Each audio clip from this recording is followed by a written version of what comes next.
상반기에도 노인 사고가 늘어난다 이런 통계가 나와 있군요. 네, 그렇습니다. 또 늘었다 이렇게밖에는 말씀을 드릴 수가 없을 것 같습니다. 또 늘었다. 네. 이 도로교통공단의 집계 결과인데요. 올 상반기 교통사고가, 노인 교통사고가 15,200건이 좀 넘었습니다. 이 지난해 같은 기간하고 비교를 해보면 10% 정도 늘어난 수치입니다.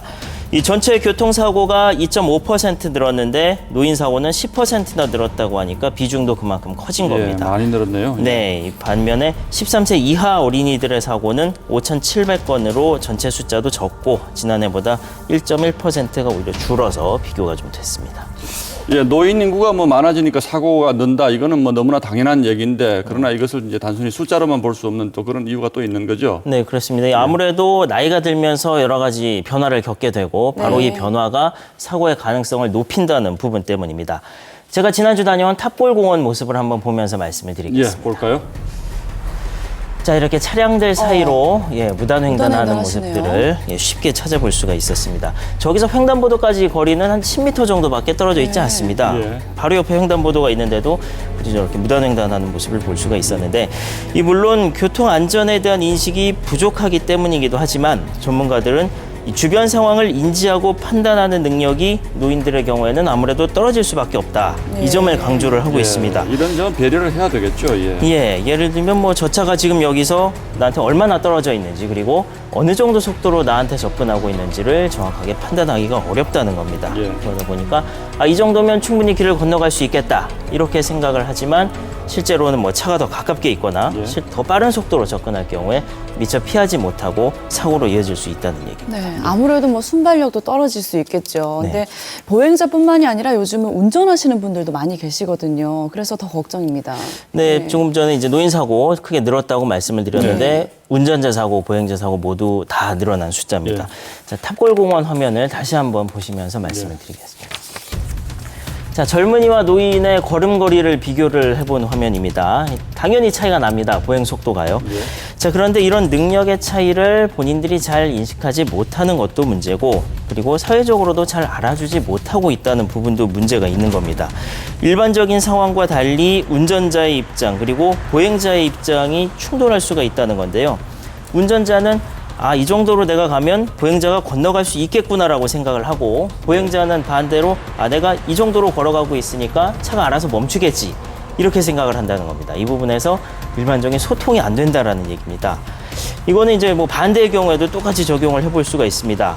뭐 운전할 때 앞차만 보고 갈 수는 없죠. 옆 차선도 봐야 되고 신호도 봐야 되고 그럴 게 많은데 자, 이런 많은 정보를 종합해서 판단하기가 쉽지가 않고 또 반응 속도 같은 것들이 아무래도 좀 떨어지기 때문에 돌발 상황에 대처하기 어려운 측면이 있습니다. 그래서 이 노인 보행자와 일반 운전자가 소통이 안 된다는 부분, 노인 운전자와 일반 보행자로 바꿔서 생각을 해봐도 마찬가지다. 이렇게 말씀드립니다. 네, 우리가 뭐 고령화 사회 합니다만 이런 것에 대한 인식이 얼마나 좀 바뀌었느냐 하는 데 대한 좀 생각을 하게 되는데 실제로 그러나 이제 노인 보호구역 같은 제도도 마련되어 있지 않습니까? 그런데 이제 모르는 분들이 많죠, 이거는. 맞아요. 네, 잘 못 봤어요. 많이 보지 못하셨다는 분들이 많이 계십니다. 근데 이게 도입된 지가 벌써 8년째거든요. 8년이요? 예. 굉장히 오래됐군요. 그렇습니다. 과연 이 제도가 잘 정착이 됐느냐 이 부분에 대해서는 조금 회의적이라고 말씀을 드리겠습니다. 자, 노인보호구역으로 지정된 다른 공원을 한번 제가 가봤습니다.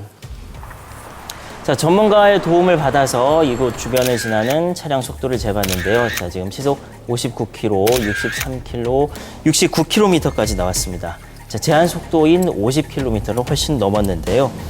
자, 노인보호구역은 이 복지관이나 경로당, 최근에는 이런 공원 같은 데도 가능하고요. 이 시설의 주체가 이 주변을 보호구역으로 지정해달라고 지자체에 요청하면은 이루어집니다.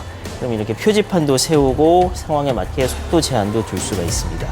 그런데 사실 이 시설들 입장에서는 노인보호구역으로 지정이 된다고 해서 뭐 별다른 이득이 있는 것도 아니고 지자체 입장에서는 뭐 시설물 만들어주고 이런 관리 비용이 또 들어가다 보니까 적극적으로 나서지 못하고 있는 상황입니다.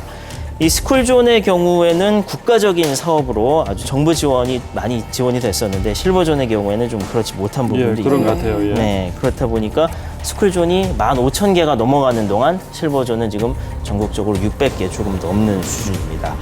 이 스쿨존에서 교통법규를 위반하면 벌금과 벌점이 2배가 되지만 실버존에서는 별다른 불이익이 없다는 점도 있고요. 앞서 이 고령 운전자 말씀도 드렸지만 운전자 측면에서는 이제 적성 검사 기간을 원래 10년 주기로 봤던 것을 5년으로 줄여놓은 이게 지금 대책의 전부다. 예. 네.